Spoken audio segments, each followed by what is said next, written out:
अस्सलाम वालेकुम मेरे समझदार पाकिस्तानी। मेरा नाम रेहान तारिक है और आप मेरा यूट्यूब चैनल और फेसबुक पेज देख रहे हैं। करोड़ दरूद आकाए दो जहां नबी मेहरबान मोहम्मद मुस्तफ़ा सल्लल्लाहु अलैहि वसल्लम पर।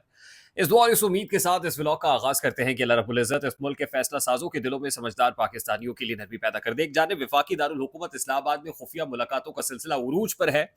एक खुफिया प्लान है जिस पर अमल दरामद के लिए बड़ी तेजी आती हुई दिखाई दे रही है, और दूसरी जानिब प्रेस कॉन्फ्रेंसेस का ना खत्म होने वाला सिलसिला शुरू हो गया है और इस्टेब्लिशमेंट पर दबाव डाला जा रहा है कि बड़ी शख्सियत से इस्तीफा लिया जाए। अब वो बड़ी शख्सियत कौन है और इस्तीफे के मकासद क्या है? क्या खौफ है जिसकी वजह से ये लोग चाहते हैं कि वो अपने ओहदे पर बराजमान या कायम ना रहे? इसका जिक्र भी आज के इस व्लॉग के अंदर करेंगे, और साथ ही अब एक और टेलीफोन कॉल और कॉन्वर्सेशन भी पकड़ी गई है। पकड़ी क्या गई है, इससे पहले भी लिंक एस्टैब्लिश करने की कोशिश की और बताया ये गया कि इनका ताल्लुक असल में बैन अल-अक़वामी क़ुव्वतों के साथ है, उन क़ुव्वतों के साथ है जो मुल्क के लिए बेहतर नहीं है, भला नहीं सोचते, और ये सोचे समझे बगैर उस वक़्त कनेक्शन एस्टैब्लिश कर दिया गया कि असल में जिन शख्सियात के साथ ताल्लुक जोड़ा जा रहा है, वो पाकिस्तान के हक़ में बोलते नहीं है, पाकिस्तान की मुखालफत में। फॉर एग्ज़ाम्पल, रऊफ़ हसन का करण थापर के साथ जो लिंक है वो एस्टैब्लिश किया गया कि कॉन्वर्सेशन पकड़ ली। अब करण थापर कौन है, ये देखने की भी ज़हमत नहीं की गई। फिर उसके बाद रायन ग्रिम के साथ, ठीक है, रायन ग्रिम जो है वो भी इस तरह के आर्टिकल्स छाप रहा था, और एक आर्टिकल यकीनन छपा भी जिसमें मुल्क की मिलिट्री इस्टेब्लिशमेंट से मुतालिक बातें हुई। ठीक है, बिल्कुल जस्टिफाइड नहीं है एक ऐसे शख्स का आर्टिकल छाप देना सोचे समझे बगैर और उसका नुकसान मुल्की इदारे को होना, बिल्कुल इसको कंडेम करता हूँ। लेकिन उसके साथ ही ज़ाहिर है, जब जर्नलिस्ट होते हैं, इंटरनेशनल जर्नलिस्ट होते हैं, तो आप अपनी खबर को पब्लिश कराने के लिए राब्ता करते हैं। अब जो लिंक है वो इस्टेब्लिश हुआ है जनाब रऊफ़ हसन साहब का राहुल रॉय के साथ, और राहुल रॉय जो है वो भारतीय जर्नलिस्ट हैं, और ये समझा जाता है जिस तरह हमारे यहाँ कुछ लोग एस्टैब्लिशमेंट की इमा पर काम करते हैं, उसी तरह वहां पर भी रॉ के साथ कहते हैं कि जी मिलकर वो काम करता है और उसका एजेंडा खासा पाकिस्तान मुखालिफ है। तो राहुल रॉय और पाकिस्तान तहरीक इंसाफ के इस वक्त स्पोक्स पर्सन रऊफ हसन के माबैन लिंक एस्टैब्लिश हुआ है। लेकिन एक सवाल मेरे जहन में भी है कि इतने बड़े बड़े लिंक एस्टैब्लिश हो रहे हैं, डेटा लीक हो रहा है, सब्सटेंशियल एविडेंसेस मिल रहे हैं, इसके बावजूद रऊफ हसन तो अभी तक आज़ाद फिर रहा है। उन पर कोई हाथ क्यों नहीं डालता, गिरफ्तार क्यों नहीं करता? रऊफ हसन मीडिया में अपीयर भी हो रहे हैं, वो प्रेस कॉन्फ्रेंस भी करते हैं, मीडिया टॉक भी करते हैं, टॉक शोज में भी जाते हैं, मगर रऊफ हसन बाहर हैं और दूसरे लोग बहुत से ऐसे हैं जो अंदर है। अभी भी मैं ये कहता हूँ कि पाकिस्तान तहरीक इंसाफ के और बहुत से ऐसे लोग हैं जिनको जिनको अभी उस तरह की सख्तियां फेस नहीं करनी पड़ी। और मैं बार बार नाम लेता हूँ शिबली फराज साहब का, कि शिबली फराज को अभी तक कोई हाथ क्यों नहीं लगाया जाता। अच्छा खैर, इससे आगे निकलते हैं। जो मुलाकातें वफाकी दारुल हुकूमत इस्लामाबाद में हो रही हैं, उनका मरकज़ व महवर एक ही है कि एक आइनी तरमीम है, और या आइनी तरमीमी पैकेज है, पार्लियामान के फ्लोर से उसको मंजूर कराया जाए, और नंबर गेम जो है वो पूरी की जा रही है, और फिर ये खबरें फ्लोट भी कराई जा रही है कि नंबर्स हमारे पास पूरे हैं, हम आइनी तरमीम पार्लियामान से मंजूर करा सकते हैं। अच्छा, अब आइनी तरमीम की जहाँ तक बात है, तो chief justice of Pakistan justice Qazi Faez Isa की एक्सटेंशन का मामला है।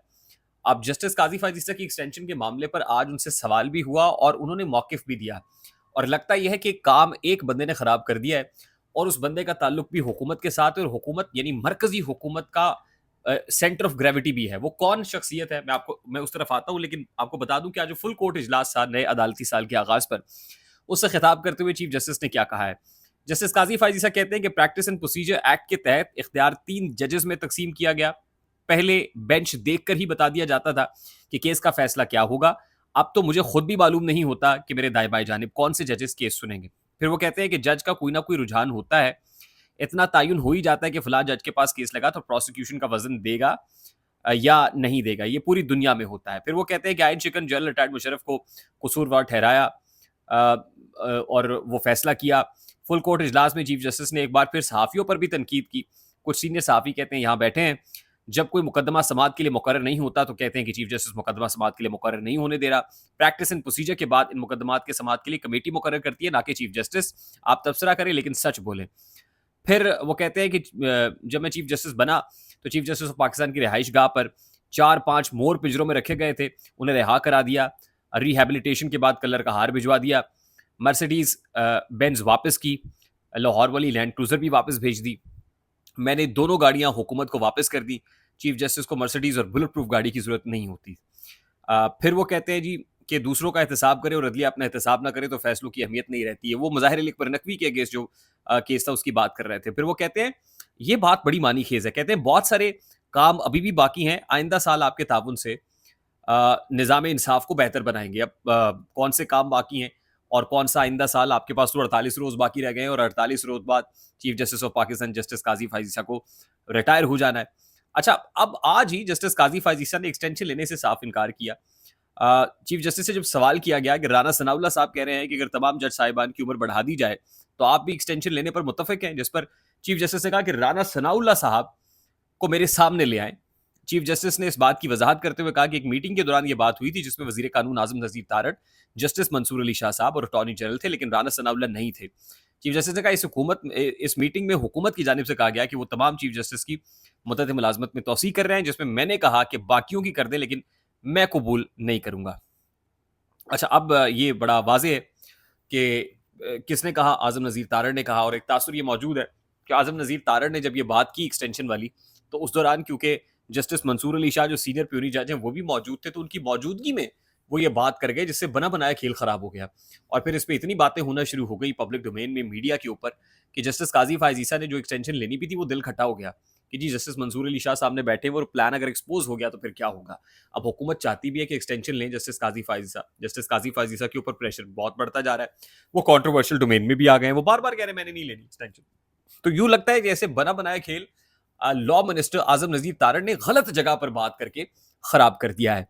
इसके बावजूद जो मीटिंग्स वफाकी दारुल हुकूमत इस्लामाबाद में हो रही हैं उसके अंदर ये मुतालबा आईनी तरमीम लानी है। अब या तो उम्र की हद बढ़ाने से मुतालिक होगी, अब लोग पूछ रहे हैं कि जस्टिस काजी फायजीसा एक्सटेंशन नहीं लेंगे तो फिर क्या होगा, या तो उम्र की हद बढ़ा देंगे तो फिर एक्सटेंशन मिल सकती है कि हुकूमत का, फिर जस्टिस काजी फायजीसा कहे जी अब तो कानून बन गया है, या फिर जजेस की तादाद बढ़ा दी जाए जिससे कॉम्पोजिशन खराब की जाए। जस्टिस मंसूर अली शाह के पलड़े में बहुत सारे जो जजेस इस वक्त नजर आते हैं वो राय तब्दील कर दी जाए, या ये जो जजेस कमेटी है जिसकी तादाद 3 है जजेस की, उसको 3 से बढ़ा के 5 कर दिया जाए, या फिर चीफ जस्टिस ऑफ पाकिस्तान की तैनाती का जो तरीका कार है कि यहाँ पे तो ये ना कि सीनियर प्यूरी जज चीफ जस्टिस बन जाता है, फिर पैनल ऑफ जजेस जिस तरह फौज में होता है कि 5 के नाम आते हैं और एक पिक कर लिया जाता है, तो उस तरह का काम किया जाए और 5 के पैनल में से किसी एक को मुंतखब कर लिया जाए। ये मामला है और ये खुफिया प्लान है जिसपे बड़ी तेजी से अमल दरामद होता हुआ नजर आ रहा है। गुज़श्ता रात से अली अमीन गंडापुर साहब ने जो कुछ कहा जलसे के अंदर, उसके बाद प्रेस कॉन्फ्रेंसेस हो रही हैं।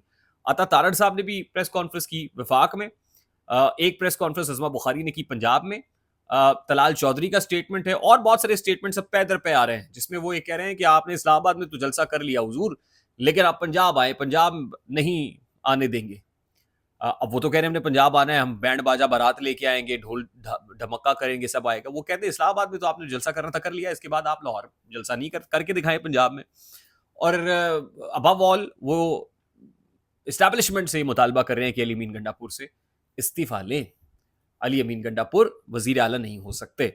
आई होप मेरी बात आप तक पहुंची होगी, और पहुंच जाए तो वीडियो को लाइक और शेयर करना मत भूलिएगा। चैनल पे नए तो चैनल को सब्सक्राइब कर दीजिएगा, बेल आइकन जरूर दबाइएगा। मुझे रेहान तारिक को इजाजत दीजिए, अपना बहुत सारा ख्याल रखिएगा। अस्सलाम वालेकुम।